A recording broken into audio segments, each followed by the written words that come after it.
So welcome to Unit 9, Developmental Psychology. Today we are going to be going over Module 46, Infancy and Child Development. Infancy and Childhood Physical Development. It's a pretty short module, so this recording shouldn't be too long. If you're just connecting with these videos, they are following along with Myers Psychology for the AP course 3rd edition. So the learning targets for this module are to be able to describe some developmental changes in brain and motor skills during infancy and childhood, and to discuss how an infant's brain begins processing memories. The concept of maturation. You hear the term maturation, but in psychology, maturation means biological growth processes that enable orderly changes in behavior, relatively uninfluenced by experience. Okay, so maturation has a lot to do with that whole underlying nature and not as much with nurture. How does the brain develop during infancy? So the image to the right is really interesting to look at. In humans, the brain is immature at birth. As the child matures, the neural networks grow increasingly complex. You can see the difference between the image on the left of the newborn and the image at 15 months, which isn't that much time, but the changes are drastic. What does research show about brain development in infancy and childhood? So this rapid development in infancy and childhood helps explain why infant brain size increases rapidly in the early days after birth. From ages 3 to 6, the most rapid growth rate was in the frontal lobes, which enables rational planning. We learned about that several modules ago.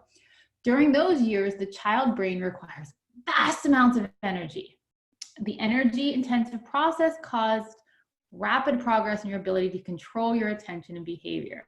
So all of these things going on and all of these changes occurring within younger children has an influence on their ability to attend and exhibit, calm behavior. And in some kids, it's more so than others. Association areas. The brain's association areas, those linked with thinking, memory, and language, were the last of the cortical areas to develop, and mental abilities surge once those are developed. How do we form and prune neural connections? Fiber pathways supporting agility, language, and self-control proliferate. That means, I love that word. That means they grow extensively into puberty.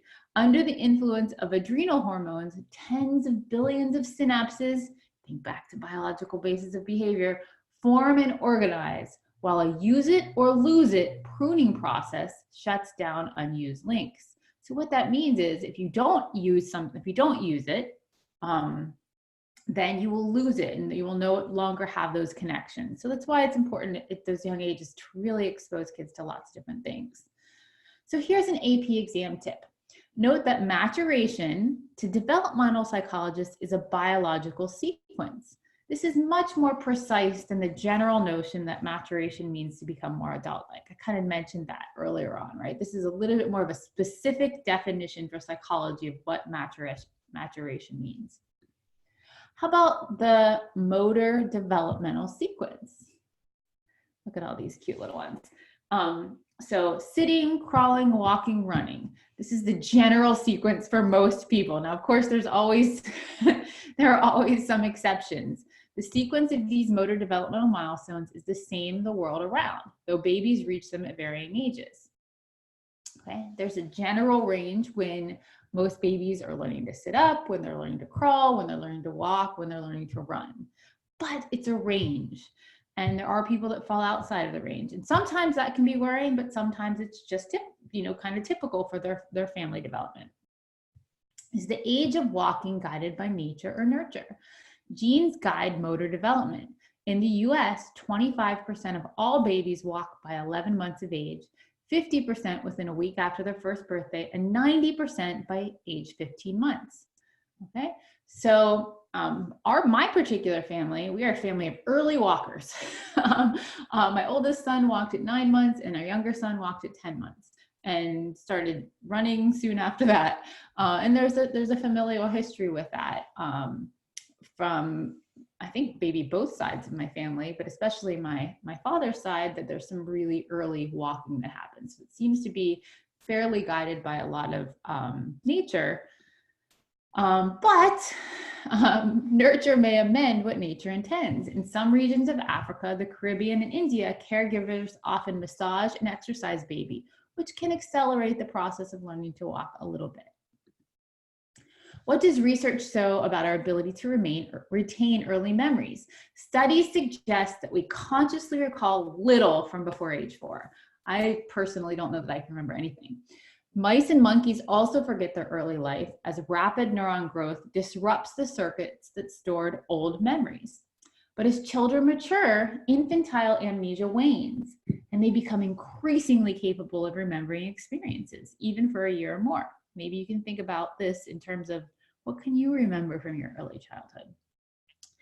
The brain areas underlying memory, such as the hippocampus and frontal lobes, continue to mature during and after adolescence. Do infants have nonverbal memory?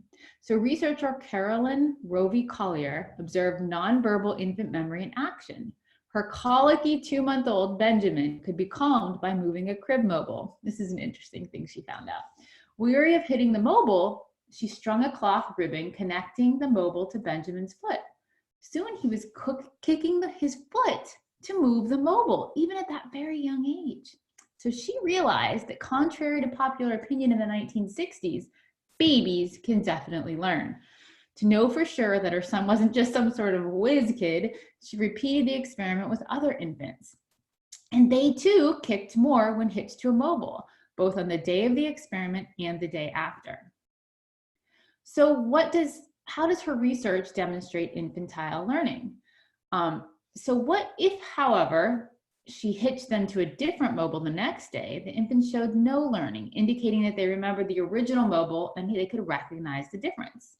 When tethered to the familiar mobile a month later, they remembered the association again and began kicking. Powerful, powerful research to show us that infants are able to remember and learn. What additional evidence demonstrates learning in infants? One study tested English-speaking British adults who had no conscious memory of the Hindi or Zulu they had spoken as children. Yet up to age 40, they could relearn subtle sound contrasts in these languages that other English speakers could not learn. So that's fascinating to think about how that unfolds. So we are back to our 2 learning targets. The first one was to be able to describe some developmental changes in brain and motor skills during infancy and childhood.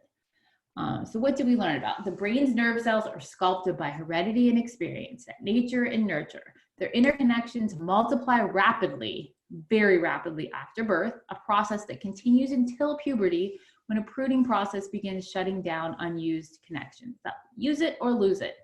Complex motor skills, sitting, standing, walking, develop in a predictable sequence generally, though the timing is a function of individual maturation and, to some extent, some cultural differences. How does an infant's brain begin processing memories? We as humans have few or no conscious memories of events before about age 4, in part because major brain areas have not yet matured. Despite the lack of conscious recall, we are still processing and storing information.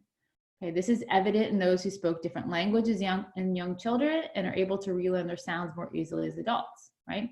And that study that was really interesting about the mom who was a psychologist realizing that she could connect her infant's foot to a mobile, and I don't know if it was a he or she, had learned, would kick his or her foot to get the mobile to move. So really fascinating stuff. We are at the end of the